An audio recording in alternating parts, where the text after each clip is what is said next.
Bienvenue, chers auditeurs, dans Un café, une histoire. Aujourd'hui, nous vous invitons à vous installer, à vous servir une tasse bien chaude et à nous accompagner dans un voyage très spécial. Une histoire de transformation, de deuil qui se transforme en semence et de chemin qui mène au cœur. Nous vous présentons le chemin des rencontres. Avant l'accident, la vie de Julien était une suite parfaitement exécutée dans le penthouse de l'existence. Ce n'était pas du bonheur qui habitait sa poitrine, mais l'absence constante de tout souci. À 40 ans, il était l'éternel prince héritier d'un royaume qu'il n'avait jamais eu à conquérir. Son monde était taillé dans le marbre et le confort. Le penthouse sur la place de la Concorde, ce n'était pas un foyer, c'était une galerie.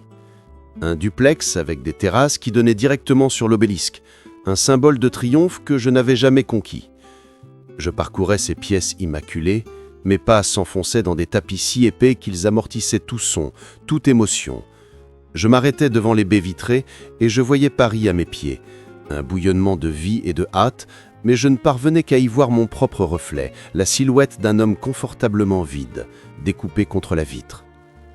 La carrière d'avocat, mon bureau sur l'avenue des Champs-Élysées était le coin le plus cher et le mieux meublé où je n'ai jamais vraiment travaillé.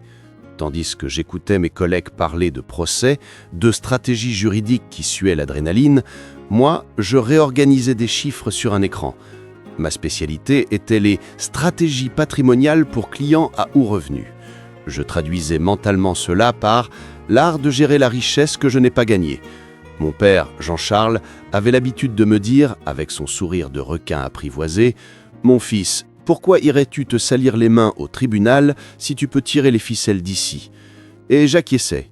Mon plus grand dilemme professionnel était de savoir si le Bordeaux du château familial impressionnerait plus que le Bourgogne de dernier cru lors du dîner avec les fils des amis de mon père. Les amis, c'était un cœur d'écho.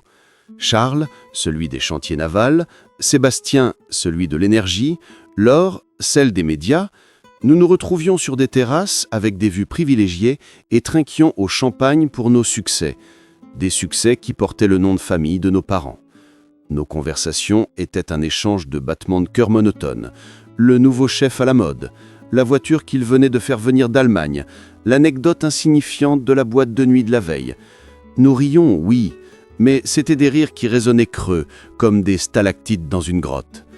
Mes parents, mon havre de paix et mon attache invisible. Jean-Charles et Roselyne. Lui, un titan aux cheveux poivre et sel parfaitement coiffé et une cravate qui semblait toujours fraîchement ajustée. Son monde était fait de chiffres et de contrats, mais sa main sur mon épaule était étonnamment douce. Du calme, Julien, tout est sous contrôle. Profite de la vie, c'est pour ça que ta mère et moi avons travaillé. Elle, ma mère, Roselyne, était le phare qui éclairait toujours mon chemin de retour à la maison. Chaque dimanche, sans faute, je dînais dans la demeure du 16e arrondissement. « Mon chéri, est-ce que tu manges bien? Tu as mauvaise mine. Tu as besoin de quelque chose? D'argent ?» Son amour était une couette moelleuse dont je n'avais jamais voulu sortir. Et j'obéissais, je vivais, respirais, existais dans cet utérus doré. Je n'étais pas malheureux. Le malheur est un verbe, un feu, un conflit. Je n'étais rien. J'étais un adagio, une mélodie prévisible et sûre, interprétée sur un piano à queue dans une pièce insonorisée. Je ne connaissais pas le fortissimo de la passion, ni le rythme brisé de l'adversité. Je n'habitais que l'éternel pianissimo d'une existence amortie, où le plus grand des risques était d'oser commander un vin sans appellation d'origine contrôlée. Je croyais que c'était ça la vie, la belle vie, jusqu'à ce que le verre de la bulle éclate et le silence qui vint suivi fut si assourdissant qu'il faillit me tuer. Le jour où le verre a éclaté. C'était un mardi ordinaire, de ceux qui sentent la routine et les digestions prolongées. Je sortais d'un déjeuner d'affaires, ou de ce que j'appelais des affaires. Au fond, c'était un pacte de plus entre héritiers pour administrer l'héritage de nos parents. Le ciel sur Paris était d'un bleu insouciant, presque offensant dans sa normalité. Et puis, le téléphone a sonné. Ce ne fut pas une sonnerie, ce fut un éclat de verre qui me transperça le tympan et glaça le sang dans mes veines. Sur l'écran, un numéro inconnu. Et une pointe dans l'estomac qui, instinctivement, je sus être le prélude de l'enfer. « Allô » parvins-je à articuler, d'une voix filandreuse. La voix à l'autre bout était froide, professionnelle, et chaque maudit mot était un clou dans mon flanc. « Monsieur Julien de la Vallée ? Centre hospitalier. Vos parents ont eu un accident sur le périphérique. Situation critique. Il est impératif que vous veniez immédiatement. » Je raccrochai.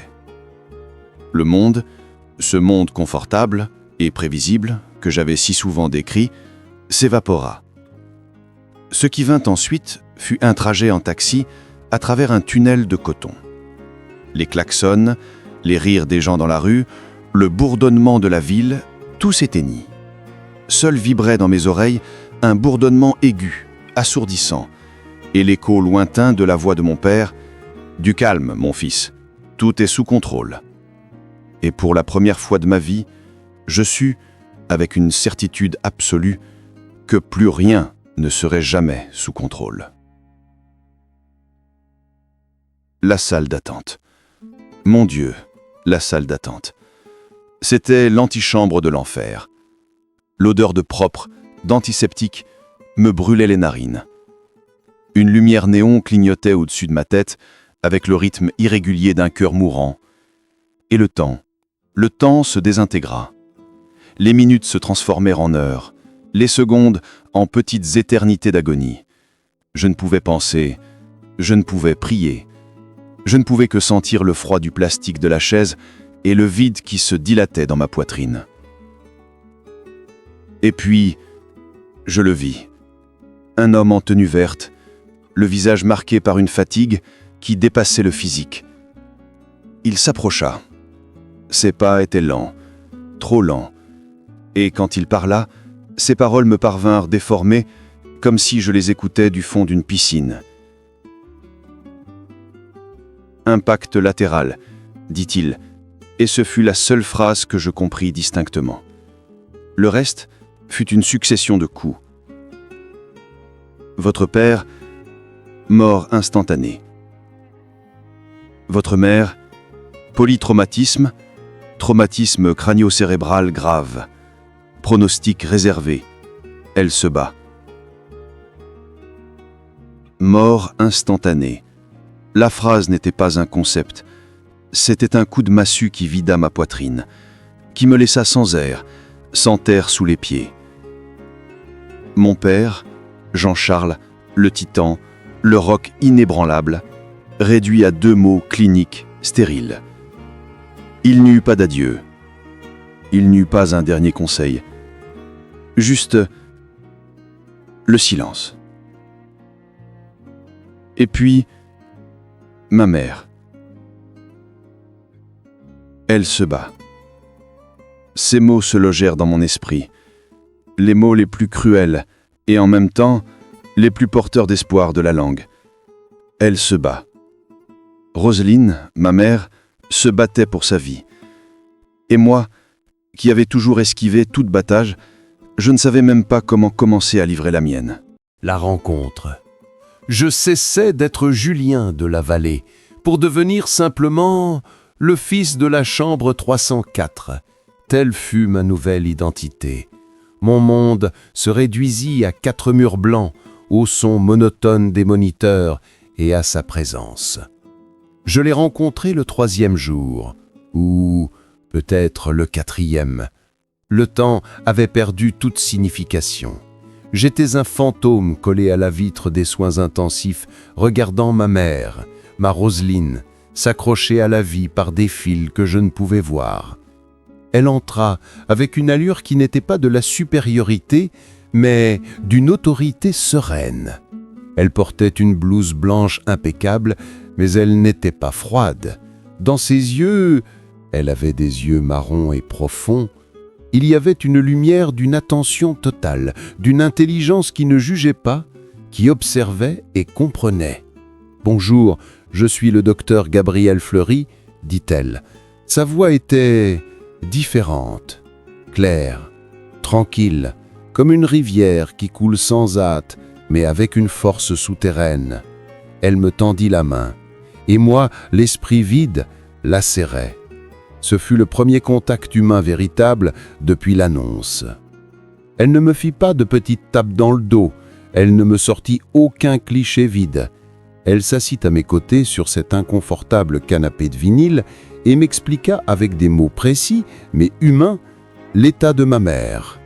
Elle ne cacha pas la gravité, mais elle ne me vola pas non plus l'espoir.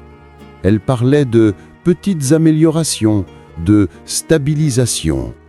Et pour la première fois, je sentis que quelqu'un ne soignait pas seulement ma mère, mais me voyait moi aussi. Les jours se transformèrent en semaines. J'étais un habitant de plus de l'hôpital. J'appris les roulements des infirmières, le goût amer du café de la machine, la lumière du crépuscule filtrant dans le couloir. Et au milieu de ce paysage de désarroi, Gabriel devint un phare. Nos conversations commencèrent à durer quelques minutes de plus. Nous passâmes de parler de constantes vitales et de médicaments à parler de la vie, petit à petit, sans hâte. Elle me racontait, par petites touches, qu'elle avait consacré ses meilleures années à étudier, à se spécialiser, qu'elle avait choisi sa carrière en conscience, sachant que d'autres choses, comme fonder une famille, passeraient au second plan. Elle me parlait d'une solitude qui n'était pas triste, mais qui était parfois lourde. Et moi, qui n'avais jamais raconté mes misères à personne, commençais à dénuder mon âme devant elle. Je lui parlais de mon père, de son sourire de requin apprivoisé. Je lui parlais de ma mère, de ses dîners de dimanche et de ses questions constantes. Je lui parlais de ma vie d'écho, de mon duplex sur la place de la Concorde, qui était plus une prison de luxe qu'un foyer. Et elle ne fut pas horrifiée. Elle ne me regarda pas avec pitié. Elle m'écouta, avec ce calme qui était comme un baume.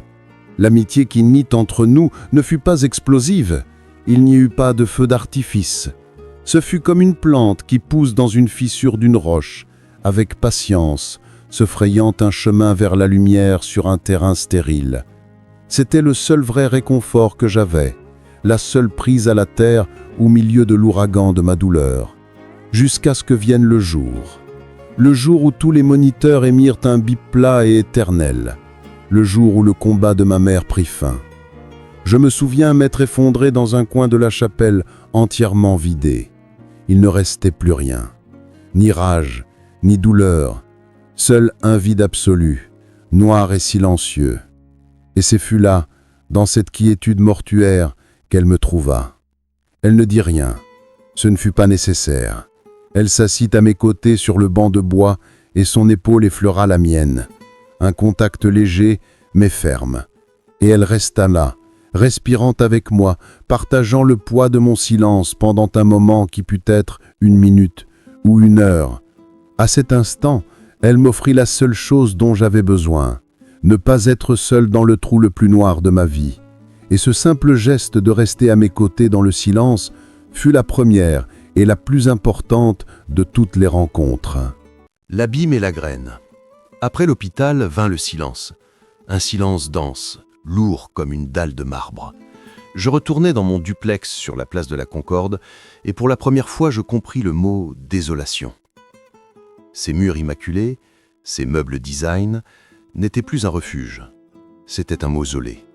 Chaque coin criait l'absence de mes parents. Le téléphone sonnait de temps en temps. C'étaient mes amis, les habituels, avec leur voix contrite, qui ne savaient quoi dire. « Oh Julien, je suis vraiment désolé, mon vieux. On se fait un verre, ça te fera du bien. » Mais je ne pouvais pas. Aller sur une terrasse ? Faire semblant d'aller bien alors que mon monde s'était brisé en deux ? C'était comme si on me proposait de danser sur leur tombe. Je m'enfermais. Les volets baissés. Le monde extérieur effacé. Je passais mes jours à errer dans les pièces, sans but, comme une âme en peine. La fortune qu'ils m'avaient laissée, les appartements, les investissements, tout ce qui avait toujours été ma sécurité, n'était soudain plus qu'un tas de papiers sans valeur. Des papiers qui ne pouvaient pas me donner un câlin, ni un conseil, ni un dîner de dimanche. Le vide que je ressentais n'était pas seulement émotionnel, Il était physique. Une faim de quelque chose qui n'était pas de la nourriture, une soif qui ne s'étanchait pas avec de l'eau. C'était le trou laissé par la perte de l'amour inconditionnel. Du Havre sûr. Et au milieu de cette obscurité, il n'y avait qu'un fil de lumière, les visites de Gabrielle. Elle ne m'appelait pas au téléphone.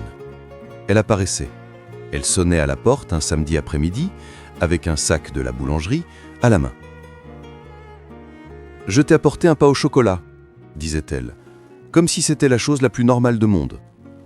Et elle s'asseyait avec moi sur le canapé, dans la pénombre du salon, et ne me forçait pas à parler. Parfois, nous restions 1 heure entière, en silence, à partager la viennoiserie, à regarder les fentes des volets dessiner des raies de poussière sur le sol. Lors d'une de ces après-midi, j'étais particulièrement au fond du trou.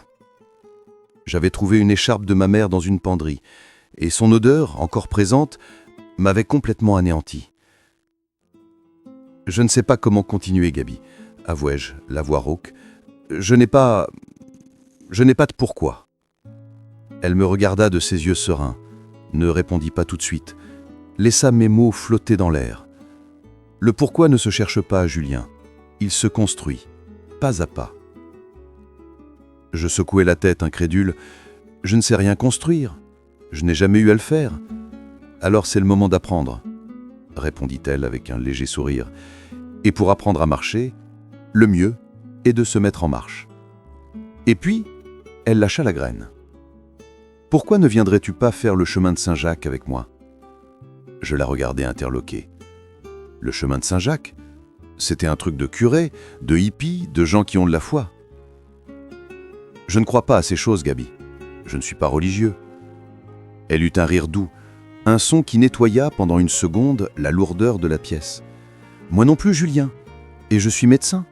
Je ne te parle pas d'un chemin de foi en Dieu, je te parle d'un chemin de foi en toi-même. C'est une métaphore devenue sentier. Chaque jour, un objectif simple, marcher. Chaque pas, une petite victoire. Et à la fin de la journée, le corps fatigué, mais l'esprit plus clair.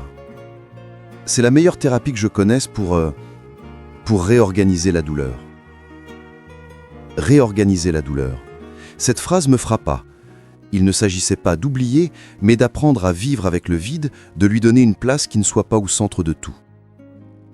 Je ne dis pas oui, mais pour la première fois depuis des semaines, je ne dis pas non. Cette idée absurde, cette graine plantée dans la boue de mon deuil, commençait à germer lentement en moi. Peut-être que ce n'était pas si fou. Peut-être que la première rencontre avec moi-même commençait par un premier pas. Les préparatifs et le premier présage. La graine qu'avait plantée Gabrielle ne germa pas immédiatement. Elle resta latente, tandis que je naviguais les eaux troubles et noires de mon deuil. Mais quelque chose avait changé. Ce n'était plus seulement l'idée d'un voyage, c'était la possibilité d'une direction. Et pour un homme à la dérive comme moi, cela valait plus que tout l'héritage de mes parents. Une semaine après sa proposition, je trouvais sa carte sur la table de la cuisine. Docteur Gabrielle Fleury et un numéro écrit au dos. Je l'appelais. « Cette folie du chemin, elle tient toujours ?» demandai-je sans préambule. « Les meilleures folies sont celles que l'on partage, Julien, » répondit-elle, et je devinais son sourire dans sa voix. « Tu es partant ?» Je ne sais pas si je suis partant, mais je suis fatigué d'être à l'arrêt, d'être ça. Alors, prépare-toi. Ce n'est pas une promenade, c'est une promesse que l'on fait au corps et à l'âme. Et ainsi, tout commença. Je cessai d'être l'endeuillé enfermé dans un duplex pour devenir un pèlerin novice. Gabrielle, avec l'efficacité qui la caractérisait, devint mon Sherpa personnel. Elle m'emmena dans un magasin spécialisé où je me vis pour la première fois face à des chaussures de randonnée, des objets d'un autre monde. Pour moi, dont la chaussure la plus technique avait été une derby en veau italien, c'était comme s'équiper pour une mission spatiale. « Elles doivent être confortables, Julien. Elles vont être ta maison pendant des semaines, me dit-elle, tandis que le vendeur m'en essayait un modèle après l'autre. Ta maison pendant des semaines. Cette phrase résonna en moi. Ma maison ne serait plus un lieu, mais une paire de chaussures et le sac à dos porté sur mon dos. L'idée était terrifiante et libératrice. Les achats continuèrent. Sac à dos, polaire, veste imperméable, bâton. Chaque objet était un symbole de la vie spartiate qui m'attendait, une vie réduite à l'essentiel. Tandis que je pliais une de ces serviettes en microfibre qui sèchent en quelques minutes, je pensais aux serviettes en coton égyptien de ma salle de bain. Ce contraste était en lui-même le premier pas du chemin. La nuit précédant notre départ pour Saint-Jean-Pied-de-Port, le point de départ traditionnel en France, je ne pus fermer l'œil. La peur et l'expectative me tournaient dans l'estomac. Au cœur de la nuit, je sortis sur la terrasse. Paris étendait son manteau de lumière à mes pieds, indifférent à mon départ. Et c'est alors que je la vis. Une étoile, une seule étoile brillant d'une intensité inhabituelle dans le ciel pollué de la ville. Je ne sais pourquoi, mon regard se fixa sur elle. Ce n'était pas l'étoile polaire, je le sus aussitôt. Elle était différente. Elle scintillait avec un rythme lent, comme un battement de cœur. Et un instant, une intuition absurde, une certitude sans logique, me traversa l'esprit. Elle aussi est en train de te regarder. Je secouai la tête. C'était les nerfs, la suggestion. Mais la sensation ne disparaissait pas. C'était la première fois, depuis l'accident, que je ressentais autre chose que de la douleur ou du vide. C'était un pressentiment. Comme si l'univers, dans son silence infini, m'avait fait un clin d'œil. Le lendemain, à l'aéroport, avec le sac à dos absurdement lourd sur le dos, Gabrielle m'examina de la tête aux pieds. « Tu as l'air de ne pas avoir dormi, mais tes yeux sont vivants », diagnostiqua-t-elle. « C'est un bon début. »« J'ai vu une étoile la nuit dernière », lui lâchai-je sans trop savoir pourquoi. Elle ne rit pas, ne me regarda pas comme un fou. Elle sourit légèrement, intéressée. « Le chemin est plein de signes pour qui veut les voir, dit-elle, en ajustant les sangles de son sac. Le difficile n'est pas de les voir, mais d'avoir le courage de les suivre. » Et sur ces mots, nous passâmes le contrôle de sécurité. J'allais laisser derrière moi ma vie, mes possessions, mon identité. J'allais être qu'un pèlerin de plus. Un homme avec un nom, une paire de chaussures et la première, ténue, lueur de magie dans le cœur. Le poids de la croix et la voie du chemin. Traverser les Pyrénées depuis Saint-Jean-Pied-de-Port ne fut pas une marche, ce fut un exorcisme. Chaque pas en montée sur la route Napoléon était une pénitence volontaire, un coup de fouet à une chair qui ne connaissait que le contact du coton égyptien et du cuir des sièges de voiture. Mon sac à dos me mordait les épaules, mes chaussures me saignaient les talons et mes poumons brûlaient comme si je respirais du feu. Devant moi, Gabrielle avançait avec une détermination qui frisait l'inhumain. Sa silhouette menue mais forte se découpait contre un ciel immense qui semblait vouloir nous avaler. « Respire, Julien », me disait-elle sans se retourner, comme si mon agonie avait un son propre. « Tu ne luttes pas contre la montagne, tu te ferais un chemin à travers elle. » Mais je ne pouvais que lutter.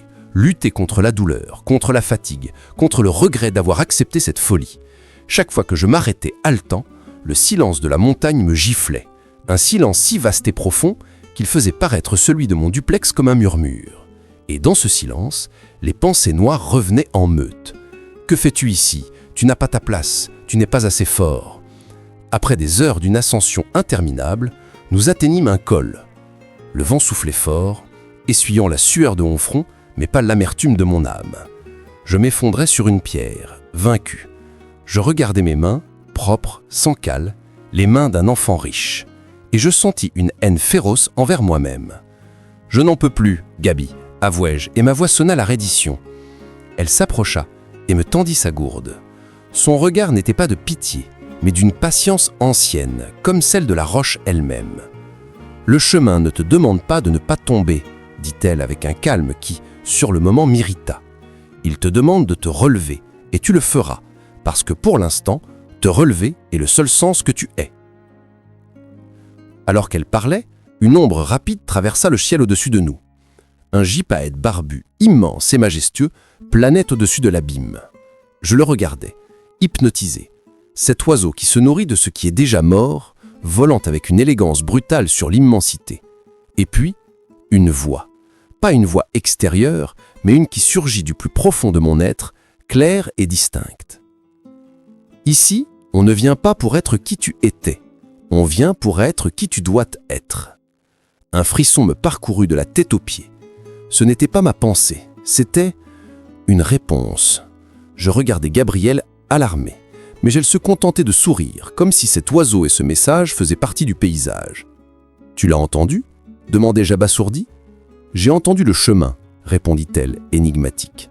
Parfois il parle à travers les oiseaux, d'autres fois à travers les pierres, et les plus douloureuses, à travers nos propres os. La question est, est-ce que tu écoutes ? Je me remis debout. La douleur était toujours là, aiguë et lancinante. Le sac pesait toujours 1 tonne. Mais quelque chose avait changé. Ce n'était plus une punition, c'était un pacte. Un pacte entre moi et la montagne, entre moi et le fantôme de l'homme que j'avais été. La dernière étape jusqu'à Roncesvalles, je la fis dans un état étrange. Je ne luttais plus, j'observais. La mousse sur les pierres, l'odeur de terre humide, la lumière filtrant à travers les hêtres. C'était comme si mes sens, engourdis par des années de confort, se réveillaient d'un coup et avec eux, une étincelle de quelque chose que je croyais perdu, l'émerveillement. En franchissant le seuil de l'auberge, le corps brisé, mais l'esprit plus léger que jamais, je sus que cette voix dans la montagne avait raison. Julien, l'enfant riche, était mort dans la montée. Qui allait être l'homme qui descendait était un mystère que le chemin seul pourrait révéler. Le sommeil de Pierre et la mémoire de l'eau. Roncesvalles fut plus qu'une auberge, ce fut une renaissance. Dormir dans un lit superposé, entouré du son de dizaines de respirations étrangères, fut la première nuit depuis des mois où je ne rêvais pas du silence de mon duplex. Je rêvais de Pierre qui parlait en murmures de mousse et de temps. À l'aube, le grincement de 30 corps s'éveillant en même temps sonna comme un orchestre accordant ses instruments pour un nouveau jour.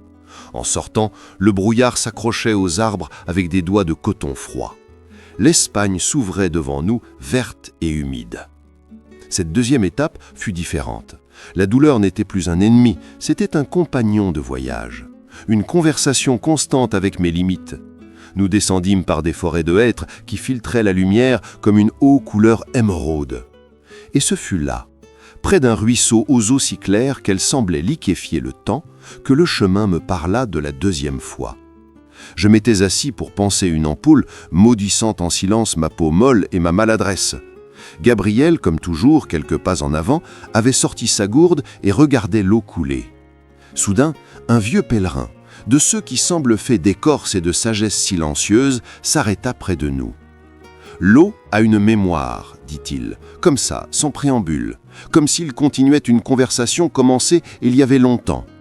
Elle porte en elle tous les lieux qu'elle a traversés, toutes les pierres qu'elle a polies, toute la soif qu'elle a étanchée. » Je le regardais, ne sachant quoi dire, il désigna le ruisseau de son bâton noueux.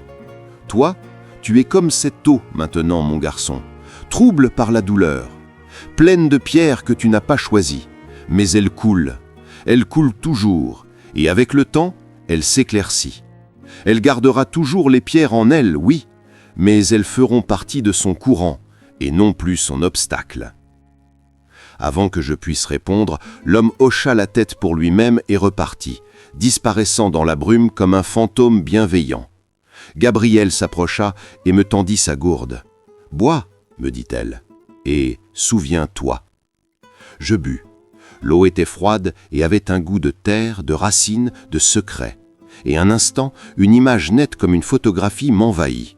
Mon père, Jean-Charles, non pas le requin de la finance, mais l'homme qui m'avait appris à faire du vélo dans le parc, avec un sourire qui n'était pas calculé, mais pru. Et ma mère, Roseline, non pas la dame de la haute société, mais celle qui me chantait des berceuses pour m'endormir avec une voix tremblante et douce. Ce ne fut pas un souvenir douloureux, ce fut une offrande. Comme si l'eau, avec sa mémoire ancestrale, avait pêché cet instant d'amour pur du fond de mon âme et me l'avait rendu, propre, sans la blessure de la perte. Nous reprîmes la marche, et je sentis mes pieds se mêler à l'humidité de la forêt. Elles n'étaient pas de tristesse, elles étaient de gratitude. Le chemin n'effaçait pas ma douleur, il la transformait. Il changeait la dalle de mon deuil en pierre polie qui, comme l'avait dit le vieil homme, s'intégrait à mon courant. En arrivant à Zoubiri, les pieds endolorés mais le cœur plus léger, je sus que je ne fuyais plus. Je suivais le courant, et pour la première fois, je croyais que ce courant me mènerait à une mer calme. La forêt des miroirs. De Zoubiri à Pampelune, le chemin se fit plus doux, mais mon esprit, lui, restait un champ de bataille. Il y avait des moments de paix, d'une clarté surprenante, suivis d'autres où la culpabilité me frappait avec la force d'un marteau. Culpabilité de n'avoir pas apprécié ce que j'avais eu, de n'avoir pas été un fils plus présent, d'être ici, vivant, à respirer cet air pur alors que ne le pouvait plus. Pampelune fut un bref tourbillon de vie urbaine. Des rues pavées, des bars pleins de gens qui riaient sans un fardeau apparent sur l'âme. C'était comme regarder mon ancienne vie à travers la vitre d'un aquarium. Je n'appartenais plus à ce monde. Ou peut-être n'y avais-je jamais vraiment appartenu. Ce fut en quittant la ville, en nous engageant sur la portion vers Puente la Reina, que le vrai défi nous attendait. Ce n'était pas une montagne, ni une rivière, c'était une forêt de chênes anciens si denses que le soleil parvenait à peine à glisser ses fils d'or entre les feuilles. On l'appelait la forêt des miroirs, bien qu'aucune carte ne porte ce nom. Les pèlerins se le murmuraient. « Pourquoi ce nom ?» demandai-je à Gabriel, tandis que le sentier s'assombrissait autour de nous. « Parce qu'on dit qu'ici, tu ne vois pas le paysage. Tu vois le paysage de ton intérieur, » répondit-elle, sur un ton qui n'était pas une plaisanterie. « Et parfois, ce que tu vois n'est pas beau. » Je ne compris pas vraiment ces mots jusqu'à ce que nous commencions à marcher. La quiétude de la forêt était absolue. Pas un oiseau, pas un souffle de vent. Seul le craquement de nos chaussures sur les feuilles mortes. Et puis, les ombres commencèrent à prendre forme. Dans les clairières du feuillage, je crus voir la silhouette haute et sévère de mon père, Jean-Charles, les bras croisés, me regardant avec déception. Non pas la déception d'un père qui perd son fils, mais celle du chef d'entreprise qui voit une mauvaise affaire. « C'est ça que tu fais de l'héritage que je t'ai laissé, Julien ? Jouer au vagabond ?» Plus loin, entre les troncs tordus, l'image de ma mère, Roselyne, pleurant silencieusement. Non pas la mère forte qui s'est battue à l'hôpital, mais celle que j'avais idéalisée, celle qui avait besoin que je reste son enfant pour toujours. « Pourquoi m'as-tu abandonné, mon chéri ? Tu n'as plus besoin de moi ?» C'étaient des hallucinations, bien sûr, des projections de mes peurs et de mes culpabilités les plus profondes. Mais dans la pénombre de cette forêt, elles étaient si réelles que je m'arrêtais, le cœur serré, incapable de respirer. « Ce ne sont pas eux, » chuchota Gabriel à mon côté, en posant une main ferme sur mon bras. « Ce sont des échos, des fantômes que tu entretiens toi-même. Tu dois les laisser partir, Julien. Tu dois te pardonner. » Je ne sais pas comment, parvins-je à articuler, la voix brisée. « Regarde-les dans les yeux, » m'ordonna-t-elle, avec une douceur qui n'admettait pas de réplique. « Et ensuite, tourne-leur le dos et continue de marcher. C'est la seule chose qui compte, continuer de marcher. » Ce fut la chose la plus difficile que j'ai jamais faite. Regarder ces spectres de ma conscience, accepter qu'ils faisaient partie de ma douleur, et puis, avec un effort surhumain, pivoter sur mes talons et faire un pas, puis un autre, et encore un autre. Ils ne disparurent pas immédiatement. Ils chuchotaient dans mon dos, des réclamations et des reproches qui se mêlaient au crissement des feuilles. Mais je ne me suis pas retourné. J'ai agrippé mes bâtons avec force et planté mon regard dans le dos de Gabriel, mon ancre dans la réalité. J'ai marché pendant ce qui sembla une éternité, luttant contre l'armée de mes propres démons. Jusqu'à ce que, soudain, un rayon de soleil traverse la canopée des chênes et illumine le sentier devant moi. Nous étions arrivés à la lisière de la forêt. Devant nous s'étendaient les champs dorés de la Navarre, baignés d'une lumière glorieuse. Je me retournai, haletant. La forêt des miroirs était derrière moi, silencieuse et impassible. Les fantômes s'étaient dissipés. Ils n'avaient pas disparu pour toujours, je le savais, mais ils n'avaient plus le même pouvoir sur moi. Je leur avais tenu tête. J'ai rejoint Gabriel à un petit belvédère. Sans un mot, elle m'étreindit. Ce ne fut pas une étreinte romantique, mais une de pure et simple compassion humaine. Et dans cette étreinte, je sentis qu'une autre couche de mon ancienne armure se détachait et tombait au sol, réduite en poussière. « Bienvenue dans le présent, Julien », murmura-t-elle à mon oreille. Pour la première fois, je compris ce que cela signifiait. Le passé serait toujours là, mais il ne me gouvernait plus. J'étais ici, maintenant, sur ce chemin, avec cette femme extraordinaire, et cela, pour l'instant, était tout ce que j'avais besoin d'être. Sortir de la forêt des miroirs fut comme renaître. Les champs de Navarre, ouverts et baignés d'un soleil qui enveloppait tout, furent un baume pour mes sens, encore ébranlés par les fantômes. Nous marchions dans un silence complice, Gabriel et moi, le genre de silence qui ne pèse pas, mais qui accompagne. Notre prochain grand jalon était Puente l'Arena, l'endroit où les deux chemins français principaux ne font plus qu'un, une métaphore qui ne m'échappait pas. Moi aussi, je sentais des morceaux épars de moi-même commencer à converger. Mais avant, le chemin voulut me parler d'une autre manière, non pas par des visions ou des voix, mais par le sol que je foulais. La montée vers l'Alto d'Alperdonne fut une épreuve de feu pour mes poumons et mes jambes. Le sentier, après un jour de pluie, s'était transformé en une boue traîtresse. Et moi, avec la maladresse du citadin que je portais encore en moi, je glissais. Ce ne fut pas une chute ordinaire, ce fut un effondrement. Un glissement qui me fit rouler sur plusieurs mètres, me couvrant de boue de la tête aux pieds. Le sac à dos, ma maison, était plein de terre. Je me relevai, haletant, et un cri de rage et de frustration m'échappa. Bon sang, je n'étais bon à rien. Pas bon à être avocat, ni à être un fils. Et maintenant, même pas à marcher. Gabriel s'approcha et, au lieu de tendre la main, s'agenouilla près de moi dans la boue. « Regarde », dit-elle, en désignant l'empreinte que ma chute avait laissée dans la terre meuble. « Qui a-t-il à regarder? Je ne suis qu'un désastre. » « Non, regarde bien. » Et c'est alors que je la vis. À côté de la marque de mon corps, à moitié enterrée par ma chute, il y avait une pierre plate, lisse, d'une couleur gris bleuté. Et sur sa surface, quelqu'un, à un moment donné, avait peint avec soin une petite flèche jaune, le symbole universel du chemin.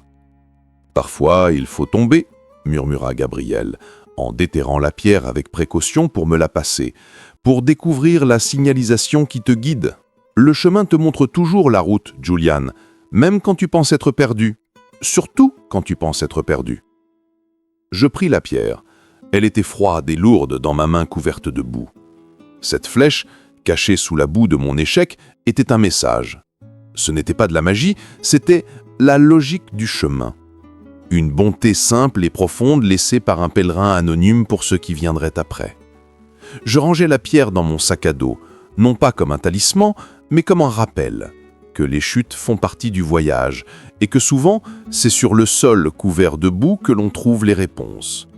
L'arrivée à l'Alto d'Alperdonne, avec ses moulins à vent tournant avec une élégance surhumaine, fut une victoire, pas seulement pour la vue panoramique, mais pour la bataille que j'avais livrée contre moi-même dans la montée. Et en descendant vers Puente l'Arena, avec la pierre flèche me frappant doucement le dos dans le sac, je sentis que quelque chose s'était brisé en moi pour toujours. Ce n'était pas ma volonté, c'était la carapace de l'homme qui croyait pouvoir vivre une vie sans se salir les mains. En traversant le pont roman qui donne son nom à la ville, sur les eaux tranquilles de la rivière Arga, je ne vis pas une structure ancienne. Je vis un seuil, et je sus, avec une certitude qui m'emplit de paix, que l'homme qui était tombé dans la boue de l'autre côté de la colline n'était pas le même que celui qui le traversait maintenant. Entrer en la Rioja fut comme changer de peau.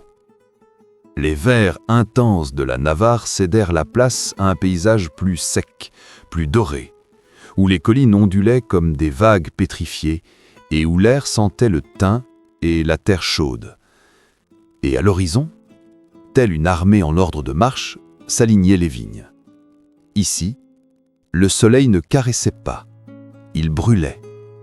Chaque pas dans la montée vers l'Osarcos fut une leçon d'humilité. La sueur coulait dans mon dos en ruisseaux salés et la soif devint une compagne constante, plus insistante encore que la douleur de mes muscles. Mais je ne maudissais plus. J'observais. J'apprenais. Gabriel, me voyant lutter contre la chaleur, m'enseigna une astuce de pèlerin aguerri. Mouille ta casquette aux fontaines, Julien, et bois peu, mais souvent. La soif est une maîtresse cruelle. Elle t'apprend à écouter ton corps. Je fis ainsi. À une fontaine de pierre au bord du chemin, j'enlevai ma casquette et la trempai. L'eau froide sur mon cuir chevelu fut un choc délicieux.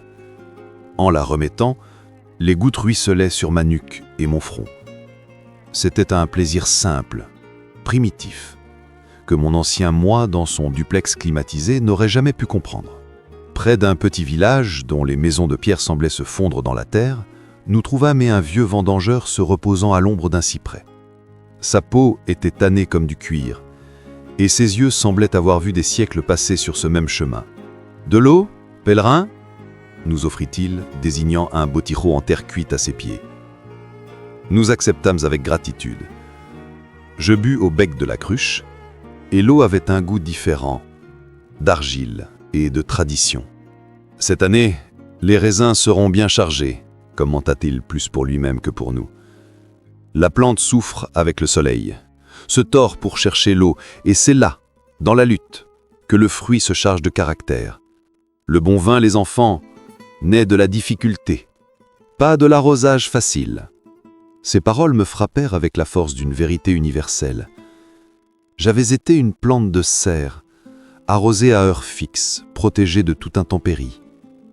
Et mon fruit, ma vie, avait été fade, sans saveur, sans caractère. Cette douleur, ce soleil, cet effort, c'était mes vendanges. C'était le prix à payer pour donner un fruit qui en vaille la peine. Au crépuscule, nous arrivâmes à une auberge donative dans un petit village. L'hospitalier, un homme souriant qui avait fait le chemin 12 fois, sortit une bouteille de sa propre récolte et remplit 2 verres pour nous. « Buvez, dit-il. C'est la sueur de la terre transformée en joie. » Je trinquai avec Gabriel. Le vin était rugueux, péreux, sans rapport avec les grands crus que j'entreposais dans ma cave. Mais en le buvant, je sentis qu'il me remplissait de plus que d'alcool. Je sentais que je buvais le paysage, l'effort du vieux vendangeur, le soleil qui m'avait presque vaincu. C'était la première fois qu'une gorgée de vin avait pour moi un goût de victoire. Cette nuit-là, assis dans la cour de l'auberge sous un manteau d'étoiles, avec le goût rugueux et honnête du vin encore sur mes lèvres, je ne me sentais pas un héritier. Je me sentais un homme qui sue, qui a soif, qui se trompe et continue de marcher. Et pour la première fois, cette idée ne me terrifiait pas. Elle me remplissait d'une proté tranquille. Le chemin n'était plus seulement un itinéraire, c'était un vignoble. Et moi, enfin, j'apprenais à suer pour donner du goût à ma vie. Le silence de la meseta. On dit que la meseta est la partie du chemin où l'on joue son âme, non pas par sa difficulté physique, qui est réelle, mais par son immensité. C'est une mer de terre et de ciel, un endroit où l'horizon est une ligne parfaite et lointaine que l'on n'atteint jamais. Et au milieu de ce néant, on se découvre terriblement petit, et en même temps maître d'un silence absolu. Les premiers jours furent d'une beauté hypnotique. Marcher sur des sentiers interminables entre les champs de céréales ondulants sous le vent, c'était comme être témoin de la respiration de la terre. Mais bientôt, la monotonie commença à s'infiltrer. Le même paysage, kilomètre après kilomètre. La même ligne droite qui se perdait au loin. Sans la stimulation de monter des montagnes ou de traverser des forêts, mon esprit, enfin calmé, commença à s'agiter autrement. Ce n'étaient pas les fantômes de la forêt des miroirs, c'était pire, c'était le vide. La voix qui chuchotait « Et si tout cela ne servait à rien ? Et si au final tu n'étais qu'un homme vide, mais avec les pieds couverts d'ampoules ?» Gabrielle le remarqua. Elle marchait à mes côtés, respectant mon silence. Mais un après-midi, alors que nous traversions l'une des interminables étendues de Castille, elle désigna une vieille croix de pierre, à moitié délabrée sur le bord du chemin. « Regarde, dit-elle, cette croix ne marque pas un lieu sacré. Elle marque un endroit où quelqu'un, il y a des siècles, a décidé que cet horizon infini avait besoin d'un point de repère, de quelque chose à quoi se raccrocher. Sur la meseta, Julian, tu dois trouver tes propres croix, tes propres points de repère. Je ne compris pas vraiment ces mots avant le jour suivant. La chaleur était étouffante, le chemin de terre blanche vibrait l'air et mon moral était au plus bas. Soudain, au loin, je distinguais un arbre. Un arbre solitaire, tordu par le vent qui se dressait comme un miracle au milieu de la plaine. Je devins obsédé par lui. Je fixais ses branches et marchais vers lui comme si ma vie en dépendait. Ce n'était pas une croix de pierre, c'était ma croix, mon point de repère, et en atteignant son ombre, rare mais réelle, je m'effondrais contre son tronc et éclatais en sanglots. Ce n'étaient pas des larmes de douleur, ni de rage, c'étaient des larmes d'abandon, d'acceptation. J'acceptais l'immensité. J'acceptais ma petitesse. J'acceptais que le voyage n'est pas un sens grandiose à découvrir, mais de petites significations à construire, comme atteindre un arbre. Gabriel s'assit à mes côtés, sous cet arbre qui était le témoin muet de 1000 solitudes. « La meseta ne te donne pas de réponse, » murmura-t-elle, regardant l'horizon. « Elle t'enlève les questions, celles qui n'ont pas d'importance. » Et c'était vrai. Les doutes sur le fait d'être guéri ou de devenir un homme nouveau à la fin furent emportés par le vent. Il ne restait que la marche, le passé, le présent. En me relevant, je fis un signe de la main à l'arbre pour lui dire au revoir, et nous continuâmes. La ligne droite ne m'effrayait plus. Elle était ma compagne, ma méditation. Dans ce silence interminable, pour la première fois, j'arrêtai de me parler et je commençai à m'écouter. Et ce que j'entendis ne fut pas l'écho d'un enfant riche, mais le battement calme et ferme d'un homme qui, simplement, était. La croix de fer et la pierre qui parle. La meseta, avec sa leçon d'humilité et de silence, commençait à rester derrière nous. Le profil des monts de Léon apparut à l'horizon comme une promesse et une nouvelle menace. Mais avant de les affronter, le chemin nous avait réservé l'un de ses rituels les plus profonds. La montée vers la Cruz des Ferros, le point le plus haut du chemin français, fut l'une des plus rudes, non par la pente qui était raide, mais par le poids que je portais dans mon âme. Nous arrivâmes à l'aube. La brume s'accrochait aux pentes, et la fameuse croix, petite et usée, se découpait sur un ciel couleur de rose. Autour du poteau de bois qui la soutenait, s'étendait une montagne de pierres. Des milliers, des millions, empilés par les pèlerins au fil des siècles. C'était un monument bouleversant à la douleur humaine. Chaque pierre représentait une peine, un regret, un souvenir trop lourd à porter plus longtemps. Gabrielle s'arrêta à mes côtés. « Tu as apporté ta pierre ?» me demanda-t-elle. Sa voix n'était qu'un murmure dans l'immensité des lieux. J'acquiesçai. Ce n'était pas la pierre flèche que j'avais trouvée dans la boue. C'était une autre, plus grande et rugueuse, que j'avais ramassée des jours auparavant sur la rive d'une rivière. Je l'avais portée dans ma main ou dans la poche extérieure de mon sac des kilomètres. Pour moi, cette pierre était toute la douleur pour mes parents, la culpabilité, la rage face à l'accident, le poids d'une vie mal vécue. Je la sortis. Elle était froide et lourde dans ma main. Je m'approchai de la base de la montagne de pierre. J'ai respiré à fond. Fermant les yeux, je la serrai fort, sentant ses arêtes se planter dans ma paume. Je revis l'appel de l'hôpital, la voix du médecin, le silence de mon duplex, l'image de mes parents dans la forêt. Je laissai toute la douleur couler dans la pierre, comme si c'était une éponge absorbant mon poison.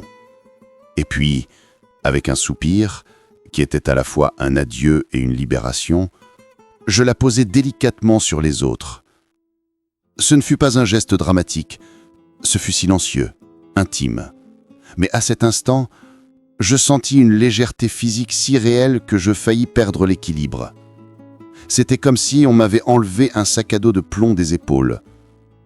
Ce n'était pas que la douleur avait disparu, ce n'était pas de la magie. C'était qu'elle n'était plus maîtresse.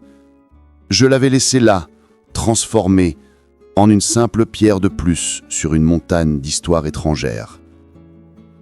Gabrielle s'approcha et posa sa main sur la mienne, qui tremblait encore légèrement. « Maintenant, dit-elle, tu continues à marcher, mais plus léger. C'était le marché. La descente depuis la croix fut différente de tout. Ce n'était pas de l'euphorie, c'était la paix. Une paix profonde, de celle qui imprègne jusqu'aux os. Le paysage, le même qui, quelques heures plus tôt, me semblait hostile, paraissait maintenant beau dans sa crudité. Chaque pas était plus facile, non parce que le chemin descendait, mais parce que je ne luttais plus contre mon propre poids. J'avais laissé mon fardeau sur la montagne, et pour la première fois depuis le début, je me sentais véritablement libre d'être qui le chemin voudrait que je sois. La confession dans la fragua. La Galice nous accueillit dans une étreinte humide et verte. Après la descente de la Cruz de Ferro, le monde avait complètement changé. L'aridité de la Meseta s'était transformée en un verger. Nous étions comme des graines qui, après avoir traversé le désert, trouvaient enfin la terre fertile. Nous entrâmes dans la fragua, une forêt ancestrale de chênes et de châtaigniers où la lumière filtrait, épaisse comme du miel liquide. L'air sentait la mousse, l'humidité vitale, le secret. Le bruit de nos pas s'amortissait sur le tapis de feuilles, et le seul murmure était celui de l'eau courant dans un ruisseau invisible.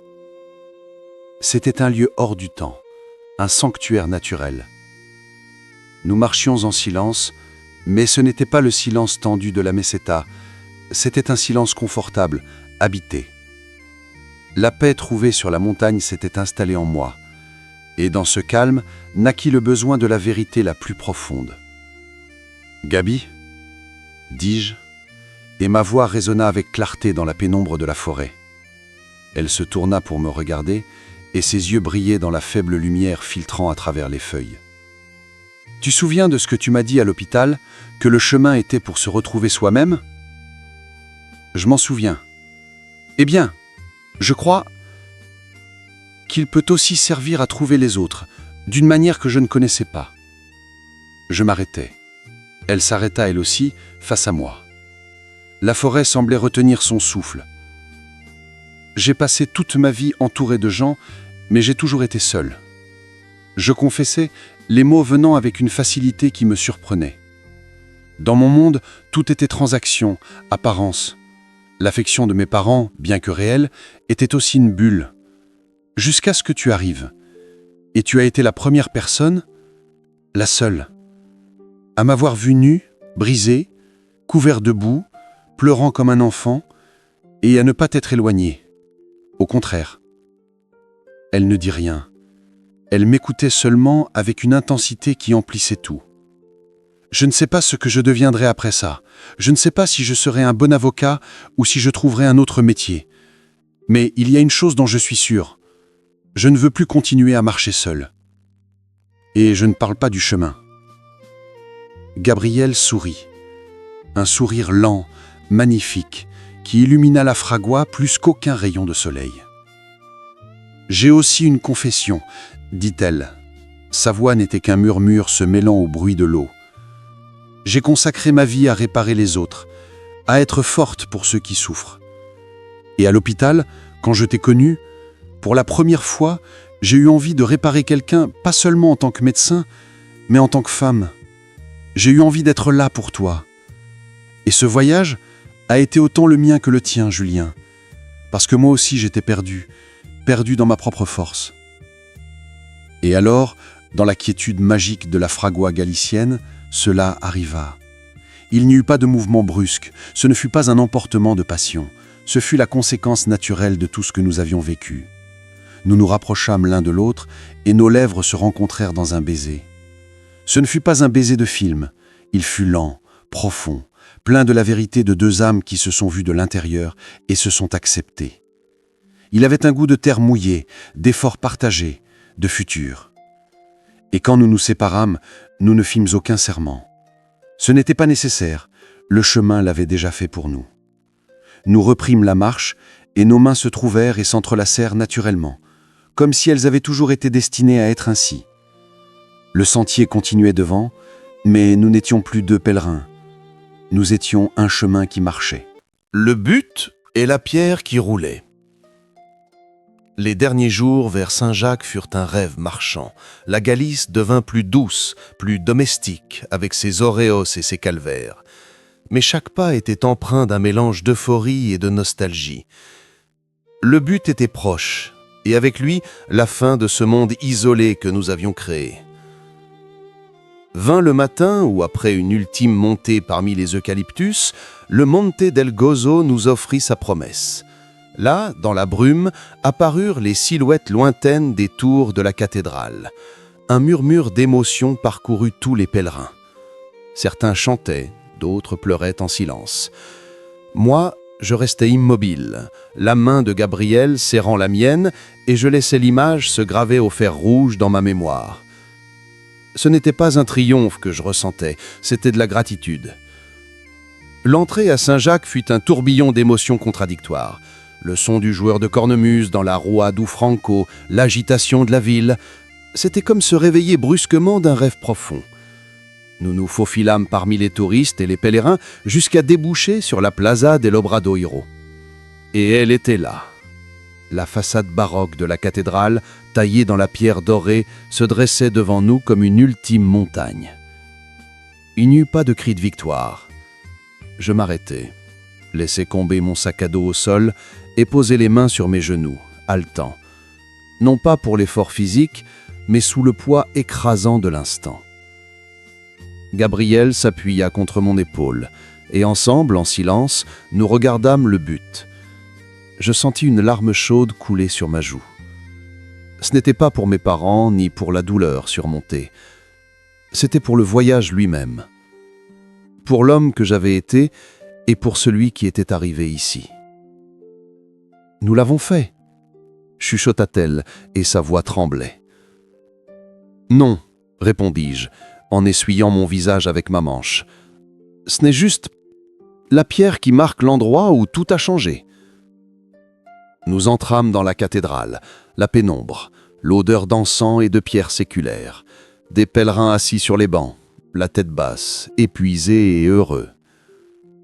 Nous nous approchâmes du portico de la Gloria et en posant la main sur la colonne du Santo dos Croques, je ne demandais pas la sagesse. Je dis simplement, à voix basse, du plus profond de mon être, « Merci ». Nous n'assistâmes pas à la messe des pèlerins. À la place, nous montâmes sur les toits de la cathédrale. De là-haut, Saint-Jacques s'étendait à nos pieds, avec ses toits d'ardoise et ses ruelles labyrinthiques, et au-delà, les champs verts de Galice que nous avions parcourus. « Et maintenant, Julien ?» demanda Gabriel, regardant l'horizon.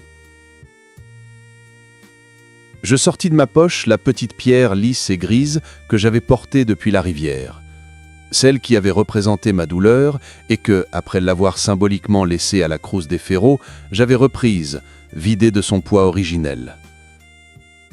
Maintenant, dis-je, en lui montrant, cette pierre n'est plus un bardeau. C'est un souvenir. Et les souvenirs se portent légers. Le chemin ne se termine pas ici, Gabi. Il tourne. Et nous tournerons avec lui. Je l'étreignis, sentant son corps familier contre le mien. Et nous sûmes, sans besoin de mots, que le vrai but n'était pas un lieu sur une carte, mais cet instant précis de paix et de certitude. Partagé. Reprendre le sac le lendemain à Saint-Jacques ne fut pas un adieu, ce fut un « à bientôt ». La ville, avec son agitation et ses pierres millénaires, était glorieuse, mais une part de nous aspirait au silence du chemin. Notre but était désormais autre, plus ancien et symbolique. Finis terra, le bout de la terre. Ce chemin était différent, plus intime, moins fréquenté. Les pèlerins qui marchions vers la mer étions comme un groupe d'initiés, ceux qui sentions que la vraie purification ne se terminait pas sous les arcs de la cathédrale, mais là où la terre se fond dans l'océan. Les paysages redevinrent ruraux, traversant des hameaux endormis et des forêts d'eucalyptus dont l'arôme nettoyait l'âme. Mais il y avait une nouvelle urgence dans nos pas, une attraction magnétique vers l'ouest. L'air commença à changer, à devenir salin. Et puis un son. Un murmure lointain, constant, qui n'était pas le vent dans les arbres. C'était la mer. La montée au Monte do Faccio fut la dernière grande épreuve. Depuis son sommet, enfin, nous le vîmes. Un infini de bleu et d'écume blanche qui s'étendait à perte de vue. Le Finistera des Romains, l'endroit où l'on croyait que le monde finissait et la légende commençait. Nous descendîmes comme des possédés, suivant le sentier qui serpentait vers le village de Finistère. Nous ne nous arrêtâmes pas. Nous traversâmes ces rues et continuâmes droit vers le cap, vers le phare qui guide les navires dans l'immensité. Et là, sur la falaise, avec le vent de l'Atlantique nous frappant de plein fouet, nous restâmes sans voix. L'océan rugissait à nos pieds, se brisant contre les rochers avec une fureur ancestrale. C'était chaotique, sauvage, et d'une beauté indomptable. Gabrielle se déchaussa et s'approcha du bord. Je la suivis. Le sol était chaud sous mes pieds nus. Je regardais l'horizon, cette ligne parfaite où le ciel et la mer s'embrassent, et je sentis une paix plus profonde encore qu'à Saint-Jacques. « C'est comme regarder dans le miroir de l'âme, » dit-elle, sa voix portée par le vent. « Sans limite. » Je sortis la pierre de ma poche, celle qui avait été mon fardeau puis mon porte-bonheur. Je la contemplai une dernière fois, sentant sa surface lisse, polie par le voyage. Elle ne représentait plus ma douleur, mais la transformation, avec un soupir qui était à la fois un adieu et un accueil. Je la lançai de toutes mes forces vers la mer. Je la vis tournoyer dans les airs, un point gris contre l'infini bleu, avant de disparaître pour toujours dans les eaux. Ce n'était pas un acte de renoncement, mais d'intégration. Mon passé, ma douleur, mon ancien moi, tout se fondait maintenant avec quelque chose de plus grand, d'éternel. Je me tournai vers Gabrielle, ses yeux reflétaient l'océan, et j'y vis le même émerveillement, la même paix libératrice. Le voyage était terminé, mais en atteignant le bout du monde, nous n'avions trouvé que le commencement de tout. Le feu purificateur et le sortilège des sorcières. La nuit tomba sur Finistère avec un calme chargé de magie. Le phare dessinait son faisceau de lumière sur l'obscurité de l'océan, un clin d'œil cyclique et rassurant. Dans la cour d'une maison rurale, avec un groupe de pèlerins qui, comme nous, étaient arrivés au bout du monde, nous assistâmes aux préparatifs du rituel. Un récipient en terre cuite, large et bas, la queimadera, trônait au centre de la table. Un homme âgé, au visage marqué par les secrets du vent et du sel, y versa l'aguardiente, les zestes de citron, le sucre et les grains de café. Avec une cuillère en bois, il commença à remuer le mélange, murmurant les premiers mots en galicien. « Ouh !» commença-t-il, et sa voix grave s'éleva au-dessus du crépitement du bois dans la cheminée voisine. « Muchos, coruchas, sapos et bruchas, demonios, trasgos et dianios, espiritus das nevadas veigas. » L'atmosphère se chargea d'une manière délicieuse. Ce n'était pas de la peur, c'était de l'expectative. Les flammes, encore basses et bleues, léchaient le bord de la queimadera. Gabrielle se rapprocha de moi et je sentis la chaleur de son épaule contre la mienne. L'homme éleva la voix et son incantation devint une invocation puissante, un défi au mal qui pouvait rôder dans la nuit. « Cored, Cored !»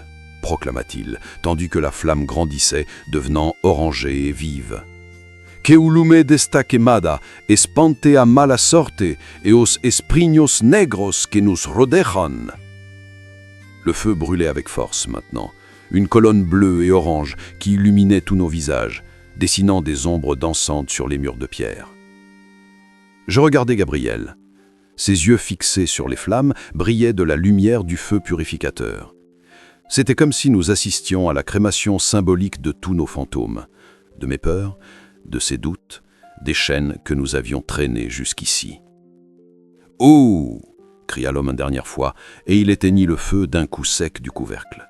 « Que assis se queime a mala sorte !» Un silence recueilli remplit la cour, seulement brisé par le grésillement final de l'aguardiente. Puis, les applaudissements et les rires éclatèrent. L'homme servit la mixture chaude dans des tasses en terre cuite, et nous en offrit une.